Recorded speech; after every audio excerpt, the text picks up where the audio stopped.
નમસ્કાર વિદ્યાર્થી મિત્રો, મેથ્સ એન્ડ ઇંગ્લિશ યુટ્યુબ ચેનલમાં આપનું હાર્દિક સ્વાગત છે. આજે આપણે ધોરણ 7 અંગ્રેજી વિષયના અસાઇનમેન્ટ સોલ્યુશનમાં question 4A form questions and write answers with yes and no જેની એક્ઝામ્પલ પરથી સમજ મેળવી અને વાક્ય બનાવીશું. એક્ઝામ્પલ જોઈએ. Ramu waters the plants. હવે આ વાક્યનો જવાબ લખતી પહેલાં આપણે વાક્ય કયા કાળનું છે તે નક્કી કરવાનું રહેશે. એટલે કે સાદા વર્તમાનકાળનું છે, સાદા ભૂતકાળનું છે કે સાદા ભવિષ્યકાળનું છે. તો હવે એ જોવા માટે આપણે સૌપ્રથમ ક્રિયાપદને જોઈશું કે અહીં આ વાક્યમાં ક્રિયાપદની પાછળ એસ લાગેલો છે, એટલે આપણને ખ્યાલ આવી જશે કે આ વાક્ય એ સાદા વર્તમાનકાળનું છે. તો સૌપ્રથમ એનું પ્રશ્નાર્થ વાક્ય બનાવીએ. સાદા વર્તમાનકાળનું પ્રશ્નાર્થ વાક્ય બનાવવા માટે આપણે ડુ કે ડઝનો ઉપયોગ કરીશું. હવે રામુ ત્રીજો પુરુષ એકવચન હોવાથી એની સાથે ડઝ આવશે. Does Ramu water the plants. હવે વિદ્યાર્થી મિત્રો, અહીં આપણે ડઝનો ઉપયોગ કરીશું એટલે ક્રિયાપદની પાછળ રહેલો એસ કે યસ નીકળી જશે. તે તમે અહીં જવાબમાં જોઈ શકો છો અને પાછળ પ્રશ્નાર્થ ચિહ્ન આવી જશે. ત્યારબાદ હકાર વાક્ય જોઈએ. યસ.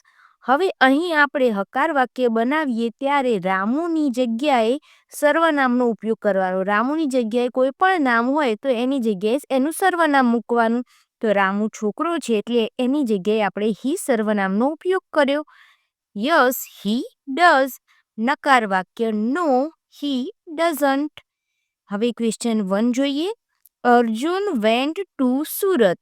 અહીં ક્રિયાપદમાં ભૂતકાળનું રૂપ આપ્યું છે એટલે આપણને ખ્યાલ આવી જશે કે આ વાક્ય સાદા ભૂતકાળનું છે.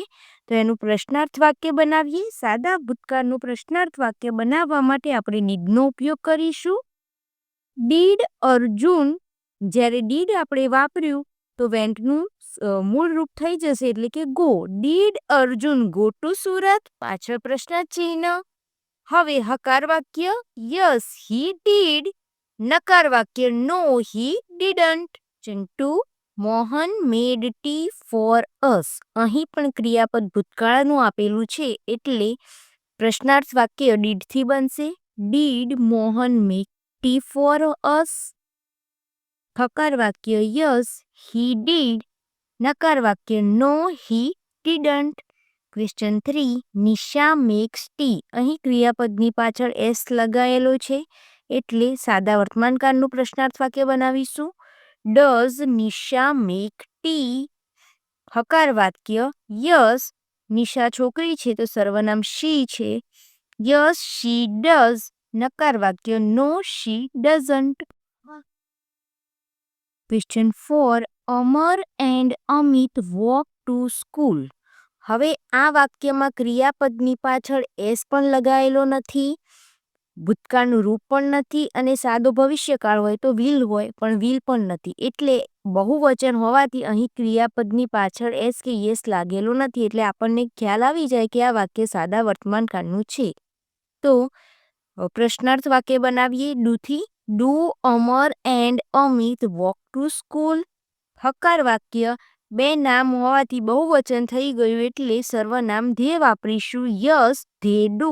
નકાર વાક્ય no they don't. Question 5. Akash will tell a story. અહીં વિલ પરથી આપણને ખ્યાલ આવશે કે આ વાક્ય સાદા ભવિષ્યકાળનું છે તો પ્રશ્નાર્થ વાક્ય વિલથી બનશે.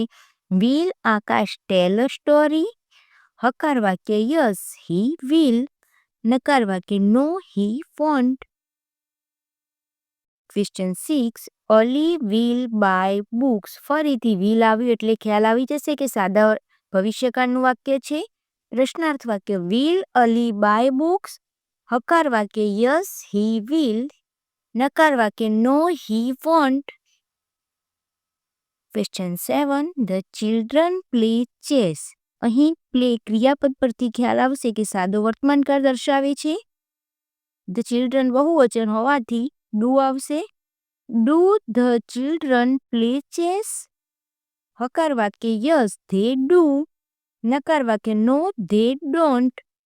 Question 8 Meena tore the paper. અહીં ટોર એ ભૂતકાળનું રૂપ છે એટલે વાક્ય સાદા ભૂતકાળનું છે તો પ્રશ્નાર્થ વાક્ય ડીડથી બનશે. Did Meena tear the paper? Yes he did. નકાર વાક્ય no she didn't. Question 9 Sanjay catches the ball. અહીં ક્રિયાપદની પાછળ es લાગેલો હોવાથી સાદા વર્તમાનકાળનું વાક્ય છે તે ખ્યાલ આવશે. પ્રશ્નાર્થ વાક્ય does Sanjay catch the ball? હકાર વાક્ય યસ હી ડઝ. નકાર વાક્ય no he doesn't. Question 10 Uma and Sonal sang a song. ક્રિયાપદમાં સિંગનું ભૂતકાળનું રૂપ સંગ આપેલ છે એટલે ખ્યાલ આવશે કે સાદો ભૂતકાળ દર્શાવે છે વાક્ય. તો પ્રશ્નાર્થ વાક્યની શરૂઆત ડીડથી કરીશું. Did Uma and Sonal sing a song? હકાર વાક્ય યસ ધે ડીડ. નકાર વાક્ય નો ધે ડીડન્ટ. અહીં આપણે ક્વેશ્ચન 4a નું સોલ્યુશન પૂર્ણ કર્યું.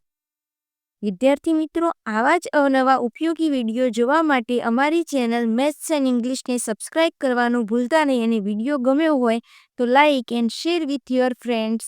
Thank you.